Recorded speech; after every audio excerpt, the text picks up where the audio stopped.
La variante Omicron si sta studiando, in Italia è arrivata da poco. I colleghi africani, spiega il presidente di AIFA, Giorgio Palù, ci hanno detto che i sintomi sono lievi. Certo è che ha subito scatenato fra i cittadini la paura. Ora questa variante è sotto la lente di ingrandimento. Per saperne qualcosa si dovrà attendere almeno qualche settimana.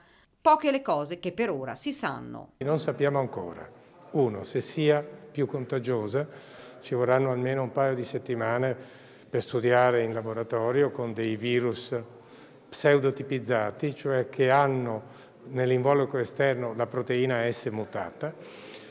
Non sappiamo se sia più virulenta. La domanda che tutti si fanno è se questa variante sia coperta dai vaccini. Non sappiamo se evada la risposta immunitaria indotta dai vaccini.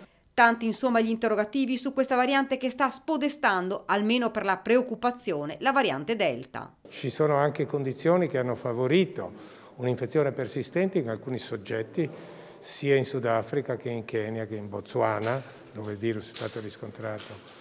L'AIDS è prevalente, quindi soggetti immunodepressi possono albergare un'infezione persistente e quindi favorire queste mutazioni. Nelle prossime settimane qualcosa si saprà di più. Attenzione e cautela devono rimanere sempre alte. Mascherine e dispositivi rimangono fondamentali per arginare il virus.